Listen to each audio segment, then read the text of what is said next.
ہمارے بابا جی ہم سب کا تعارف بڑے مختصر الفاظ میں کرا کے گئے کہ ہم کتے پاک رسول اللہ کے مختصر دو لفظی تعارف ہے، وہ ہم سٹیج سے یہاں سے موجود سید زادوں سے لے کر وہ آخری شخص پنڈال کے آخری شخص تک ہم سب کا ایک ہی تعارف ہے، اور وہ تعارف بڑا مضبوط ہے، وہ تعارف کمزور نہیں ہے، وہ تعارف اب تو اپنے تو کجا بیگانوں کو بھی پتہ لگ گیا ہے کہ حضور کے غلام ہوتے کیسے ہیں، سبحان اللہ، حضور کے غلام کہتے کن کو ہیں۔ ابھی کچھ دیر قبل ایک آرٹیکل چھپا ہے، فیچر جسے کہتے ہیں، وہ چھپا ہے، اس میں لکھا ہوا تھا کہ ہمیں کسی تحریک کے اٹھنے سے، کسی تحریک کے آ جانے سے، کسی تحریک کے بیٹھنے سے، کسی بھی محرکات کے قوم میں اٹھنے سے خوف کبھی نہیں رہا، لیکن یہ جو لوگ اب اٹھے ہیں نا، یہ حقیقی طور پر ان کے وارث ہیں جنہوں نے 1400 سال مسلمانوں پر حکومت کی ہے، یہ ان نظریات کے حامل ہیں جو حضرت سیدنا داتا علی حجویری سے لے کر جناب علامہ خادم حسین رضوی تک آتے ہیں، اور ان کی روٹس، ان کی جڑیں وہ قوم کے بچے بچے تک ہیں، تو خدا را انہیں روکو۔ میں نے کہا یہ رکنے والے نہیں ہیں، یہ بدر میں 313 تھے نہیں رکے، یہ احد میں 750 تھے نہیں رکے، یہ خندق میں ہزاروں کی تعداد میں تھے نہیں رکے، یہ کربلا میں 72 تھے نہیں رکے، یہ جناب فیض آباد میں 150 تمہارے مطابق تھے نہیں رکے، تو یہ کیسے رک سکتے ہیں؟ انہوں نے تو قیامت تک جانا ہے، اور انشاءاللہ انہوں نے حضور سید عالم صلی اللہ علیہ وسلم کے دین کے پرچم کو پاکستان کے تخت کے اوپر لانا ہے، پھر نہ کہ پاکستان، پھر دنیا کے اوپر لہرانا ہے، اس لیے کہ علامہ اقبال کہہ گیا ہے کہ وہ پرانے چاک جن کو عقل سی سکتی نہیں۔ سارے کہتے ہیں جی وہ آپ کے پاس تو بڑی گاڑیاں نہیں ہیں، آپ کے پاس تو بڑے دفتر نہیں ہیں، آپ کے پاس تو بڑی شخصیات نہیں ہے قد کاٹ والی۔ میں نے کہا جس در پہ ہم کھڑے ہیں نا، وہاں قد کاٹ نہیں دیکھا جاتا، وہاں ایمانی جذبہ دیکھا جاتا ہے۔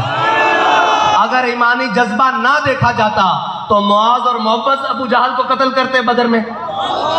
وہ تو اتنے حضرت عبدالرحمن بن عوف کہتے ہیں میری کمر کے برابر آ رہے تھے، ایک طرف معاذ کھڑے ہیں، ایک طرف محبت کھڑے ہیں۔ اگر ایمانی قد کاٹ نہ دیکھا جاتا تو جناب بلال کعبے کی چھت پر چڑھتے، سارے قریشی ہاشمی آج باہر کھڑے تھے۔ یہاں دیکھا جاتا ہے ایمانی قد کاٹ، اگر ایمانی قد کاٹ ہو،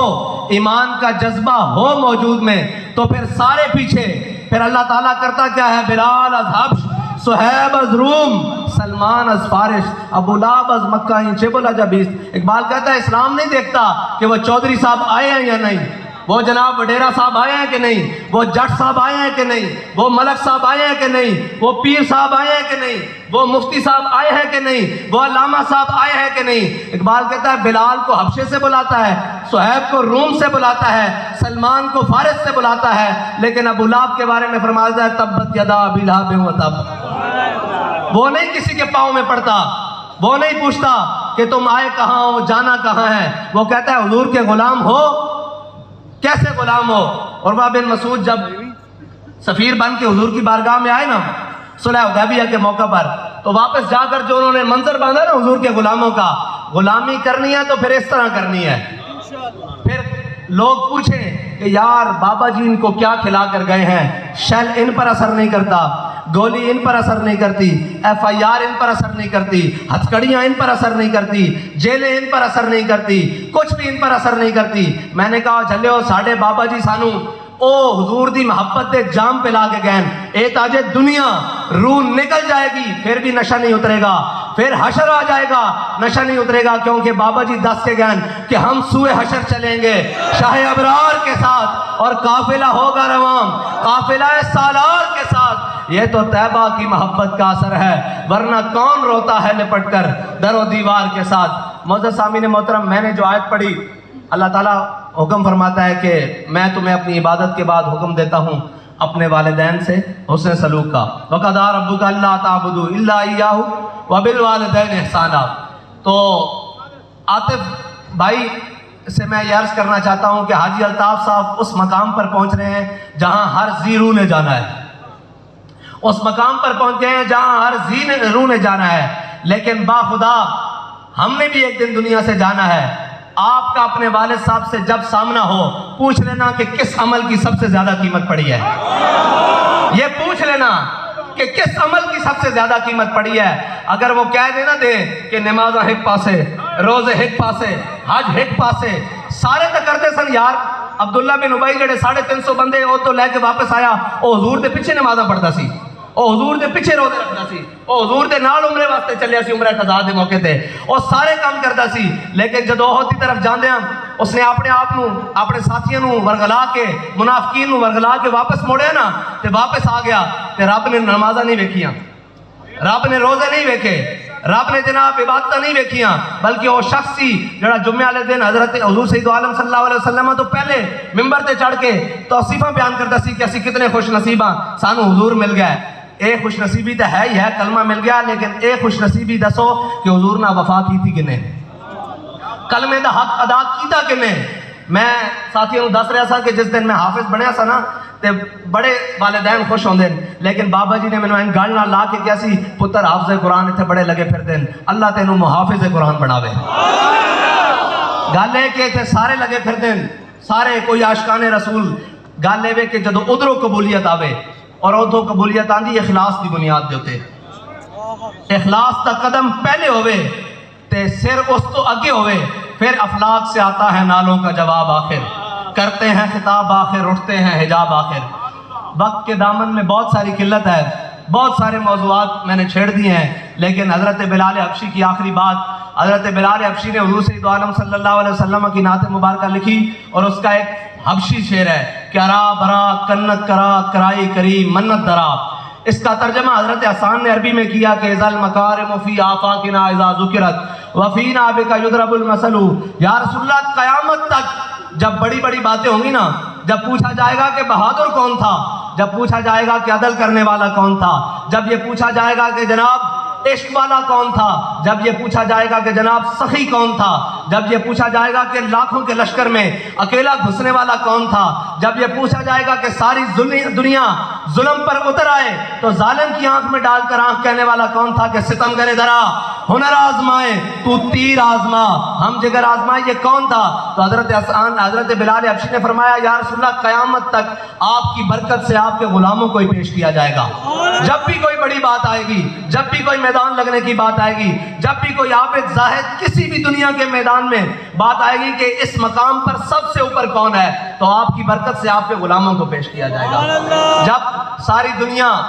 منہ چھپا کر اور جناب معذرت خانہ دین بیان کر رہی ہوگی، تب ایک شخص کو اللہ تعالیٰ ویل چیئر پر بیٹھے ہوئے چن لے گا.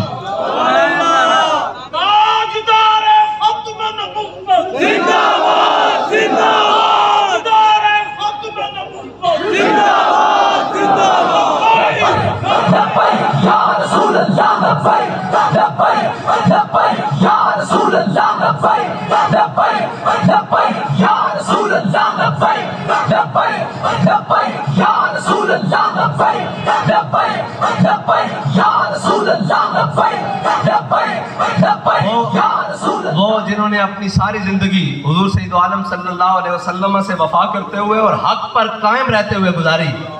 آج دیکھو تو صحیح جن کے پیچھے قوم لگی ہوئی ہے، بلکہ جنہوں نے اپنے پیچھے قوم کو لگایا ہوا ہے، وہ میڈیا کے ذریعے ہو، پیسوں کے ذریعے ہو، مفادات کے ذریعے ہو، آج دیکھا نہیں ہے سارے چور کٹھے ہیں. آج اقتدار کی جنگ لڑی جا رہی ہے. قوم کا حال وہ برا ہو گیا کہ ایک فرانسیسی سفیر لانتی کو نکالنے کے لیے درجنوں شہادتیں پیش کرنی پڑی، لیکن کوئی قرارداد کے اوپر اپنا شخص دینے کے لیے تیار نہیں تھا کہ اس قرارداد کو منظور کروا لیا جائے. آج اقتدار کی باری آئی ہے تو سب بھیڑیے تیار بیٹھے ہیں. وہ ہمارے نزدیک تو یہ جو بیٹھا ہوا ہے یہ بھی بھیڑیا ہے نا، سب سے بڑا، اس سے بڑا کون سا بھیڑیا ہے؟ یہ بھی قوم کا خون نچوڑ کر اور جناب بڑی باتیں کر اور آج اس حال پر قوم کو لے جایا جا چکا ہے کہ لاکھوں افراد بے روزگار ہو چکے ہیں. لیکن وہ جو اقتدار کے خواہش مند ہیں وہ قوم کو ایسی ضرب لگانا چاہتے ہیں کہ جس سے قوم ذہنی طور پر تو مفلوج ہے ہی ہے، اب فکری طور پر بھی مفلوج ہو جائے. لیکن میں آپ سے یہ کہنا چاہتا ہوں کہ کم از کم یار اپنی آنکھیں تو کھلی رکھا کرو. ہم آپ سے ووٹ مانگنے کے لیے نہیں آئے، ووٹ آپ سنبھال کے رکھنا. ووٹ مانگنے کے لیے نہیں آئے، ووٹ مانگنے آئیں گے پھر آپ کو بتا کے آئیں گے، صرف اتنا بتانے کے لیے آئے ہیں کم از کم یہ کھوپڑیاں تو کھلی رکھو۔ آج ان لوگوں کو دیکھو جو اپنے کپڑے دھوتے رہے ہیں 70 سال سے، ایک دوسرے کے مخالف، آج سارے ایک سٹیج کے اوپر کھڑے ہیں کہ نہیں کھڑے؟ آج ان کے مفادات کا وقت آیا ہے، آج ان کے کھانے کا وقت آیا ہے، آپ کو ویسے ایسے نظر آتے ہیں کھانے کے وقت سارے اکٹھے ہو گئے ہیں۔ تو خدا کے لیے اپنی آنکھیں کھولو اور حضور کے دین کے ساتھ لگ جاؤ۔ آپ کو معلوم ہے کہ ایک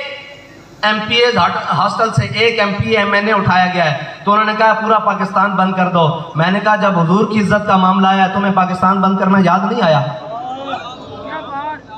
اور ایک ایم این اے کی عزت کا معاملہ آیا نا